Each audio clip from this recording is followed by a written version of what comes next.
नमस्कार, मैं हूं विजयलक्ष्मी। रूबरू बिहार पर आज दिन भर की बड़ी खबरों में आपका स्वागत है।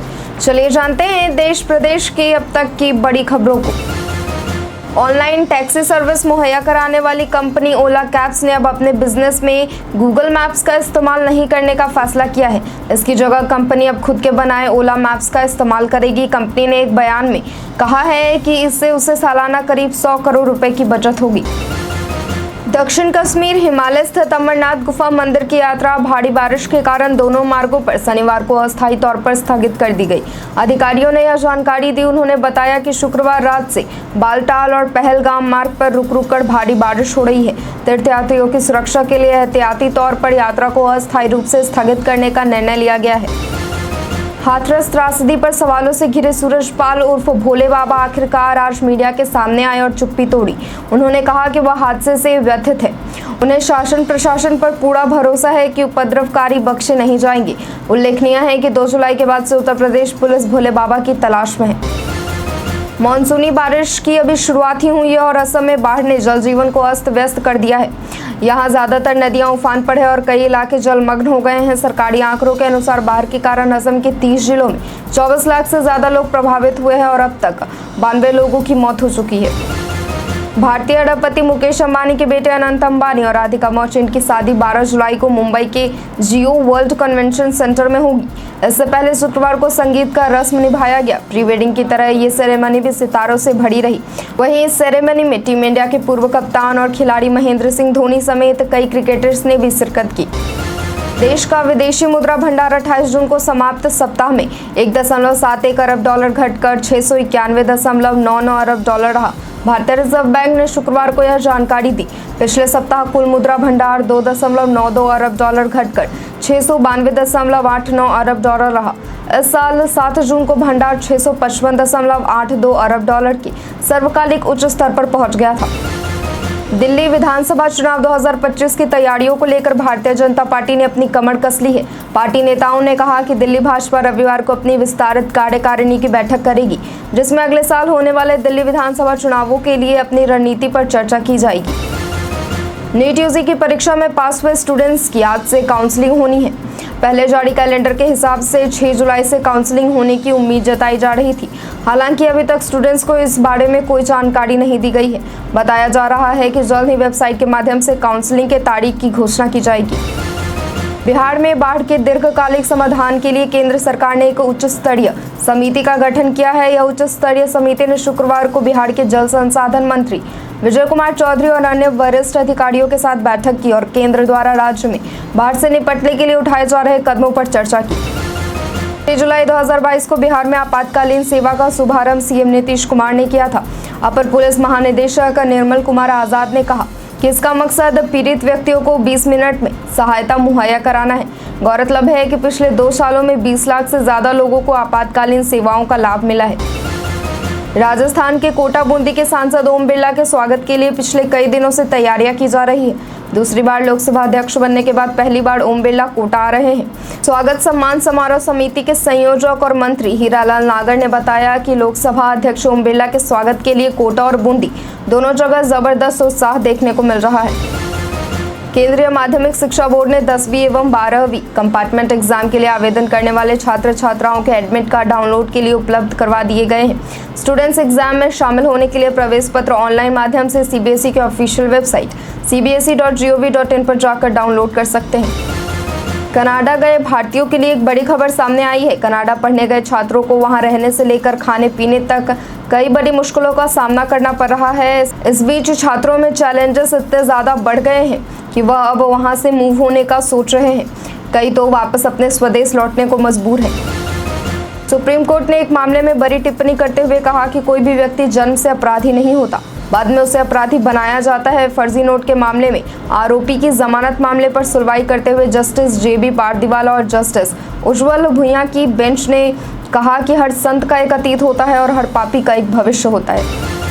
नेशनल ग्रीन ट्रिब्यूनल ने प्रयागराज में गंगा यमुना संगम पर सीवेज से फैल रहे भयंकर गंदगी को लेकर उत्तर प्रदेश सरकार को फटकार लगाई है। प्रयागराज में अगले साल जनवरी में आयोजित होने वाले महाकुंभ मेले के मद्देनजर एनजीटी ने कहा है कि महाकुंभ में आने वाले श्रद्धालु न केवल संगम पर डुबकी लगाएंगे बल्कि पीने के लिए भी पानी का इस्तेमाल करेंगे। मुंबई का वानखेड़े स्टेडियम लोगों की क्षमता के हिसाब से काफी छोटा है। हालांकि वानखेड़े एक ऐतिहासिक स्टेडियम है, लेकिन अब मुंबई में नए स्टेडियम को लेकर विचार किया जा रहा है। नया स्टेडियम वानखेड़े से करीब 4 गुना ज्यादा बड़ा होगा, यानी नए स्टेडियम में लोगों के बैठने की क्षमता वानखेड़े से करीब 4 गुना ज्यादा होगी।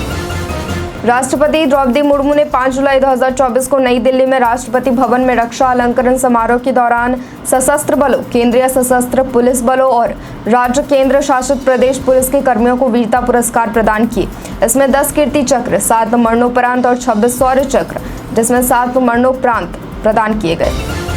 रोहित शर्मा और विराट कोहली टी20 इंटरनेशनल से संन्यास ले चुके हैं। दोनों के रिटायरमेंट को मद्देनजर रखते हुए टीम इंडिया के पूर्व दिग्गज बल्लेबाज सुरेश रैना ने बीसीसीआई से खास डिमांड करते हुए कहा कि रोहित शर्मा और विराट कोहली को दिग्गज सचिन तेंदुलकर और एमएस धोनी की तरह सम्मान दिया जाना चाहिए। दरअसल रैना ने बीसीसीआई के सामने विराट कोहली और रोहित शर्मा के जर्सी नंबर को रिटायर करने की बात कही। राष्ट्रीय जनता दल के 28वें स्थापना दिवस पर लालू यादव ने केंद्र सरकार पर हमला बोलते हुए कहा था कि केंद्र सरकार कमजोर है और अगस्त तक गिर सकती है। उनके इस बयान के बाद सियासी हलचल मची हुई है। लालू के बयान पर अब चिराग पासवान ने निशाना साधा है। उन्होंने कहा कि वो अपने कार्यकर्ताओं को उलझाने और फंसाकर रखने के लिए ऐसे बयान दे रहे हैं। पीएम नरेंद्र मोदी ने भारतीय जनसंघ के संस्थापकों में शामिल रहे श्यामा प्रसाद मुखर्जी की 123वीं जयंती पर शनिवार को उन्हें श्रद्धांजलि दी। प्रधानमंत्री ने एक्स पर एक पोस्ट में कहा, अपने प्रखर राष्ट्रवादी विचारों से मां भारती को गौरवान्वित करने वाले डॉक्टर श्यामा प्रसाद मुखर्जी को उनकी जन्म जयंती पर आदरपूर्ण श्रद्धांजलि। मातृभूमि के लिए उनका समर्पण और त्याग देशवासियों को सदैव प्रेरित करता रहेगा। टीयूजी मामले में केंद्र सरकार ने सुप्रीम कोर्ट में हलफनामा दाखिल करके परीक्षा को रद्द नहीं करने की मांग की है। इसको लेकर केंद्र सरकार ने कुछ तारों और तथ्यों को रखा है। केंद्र सरकार का कहना है कि अगर किसी भी तरह से पेपर के साथ छेड़छाड़ की गई है तो ऐसे लोगों के खिलाफ कड़ी से कड़ी कार्रवाई की जाएगी। भारतीय रिजर्व बैंक ने जुलाई के पहले सप्ताह में आरबीआई के विभिन्न निर्देशों का पालन न करने के लिए पंजाब नेशनल बैंक सहित 5 बैंकों पर जुर्माना लगाया है। पीएनबी दंडित होने वाला 5वां बैंक बन जाएगा, जिस पर 1.31 करोड़ रुपए का जुर्माना लगाया गया। केंद्रीय बजट 2024-25 में बड़े सेक्टर और सेगमेंट सब्सिडी, टैक्स राहत और अन्य सब्सिडी की उम्मीद कर रहे हैं। वित्त मंत्री निर्मला सीतारमण अपनी टीम के साथ बजट में महिलाओं को सशक्त बनाने के लिए कुछ बड़े ऐलान कर सकती है, साथ ही कुछ पॉलिसी को लेकर भी बदलाव कर सकती है।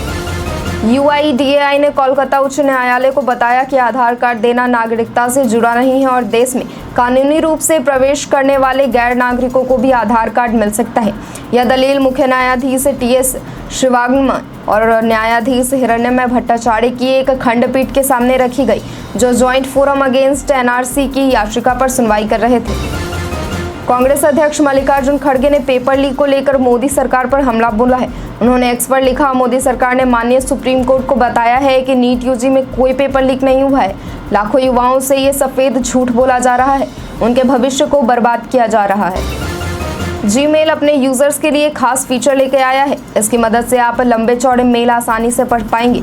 जीमेल के इस फीचर में आपको बड़े मेल को समराइज करने का ऑप्शन दिया जाएगा, जिससे यूजर्स को लंबे ईमेल पढ़ने नहीं पड़ेंगे और इस सर्विस से समय बचाने में भी मदद मिलेगी। एक तरफ जहां इंडी गठबंधन जाति जनगणना पर जोर दे रही है, वहीं आंध्र प्रदेश के मुख्यमंत्री चंद्रबाबू नायडू ने अलग प्रकार की जनगणना की वकालत कर दी है। टीडीपी चीफ ने स्किल सेंसस यानी कौशल जनगणना की शुरुआत करने का फैसला किया है। आंध्र प्रदेश में चंद्रबाबू नायडू सरकार स्किल सर्वे करने जा रही है। दिल्ली की राउज एवेन्यू कोर्ट ने शराब नीति से जुड़े सीबीआई केस में पूर्व डिप्टी सीएम मनीष सिसोदिया की न्यायिक हिरासत 15 जुलाई तक बढ़ा दी है। राउज एवेन्यू कोर्ट ने इससे पहले सिसोदिया की कस्टडी 6 जुलाई तक बढ़ाई थी। आज उनकी हिरासत खत्म हो रही थी। कोर्ट में पेशी के बाद उन्हें वापस तिहाड़ ले जाया गया। हाल ही में एक्ट्रेस दीपिका ने अपनी लेटेस्ट फोटोशूट की तस्वीरें शेयर की हैं, जिसमें वह बेहद खूबसूरत लग रही हैं। मुंबई में अनंत अंबानी और राधिका मर्चेंट की शादी के संगीत समारोह में शामिल होने के लिए दीपिका ने इस पारंपरिक लुक को चुना। अनंत राधिका के संगीत समारोह में दीपिका पादुकोण को पर्पल कलर की साड़ी में बेबी बम्प फ्लॉट करता देख सभी की निगाहें उन्हीं पर टिक गई। राष्ट्रीय परीक्षा एजेंसी की ओर से CUET UG 2024 एग्जाम के लिए आंसर की 10 जुलाई को जारी होने की संभावना है। आंसर की जारी होते ही आप ऑफिशियल वेबसाइट पर जाकर इसे डाउनलोड कर पाएंगे और अगर इसमें दिए किसी उत्तर से संतुष्ट नहीं होने पर तय तिथियों पर आपत्ति दर्ज कर सकेंगे। आपत्ति दर्ज करने के लिए 100 रुपये प्रति प्रश्न का भुगतान करना होगा। आज के लिए इतना ही। जिन लोगों ने हमें कमेंट किया था उनका नाम है राणा कमलेश, भवानी प्रसाद, कौशलेंद्र कुमार, विनोद यादव, गौरव कुमार। अब बढ़ते हैं आज के सवाल की ओर।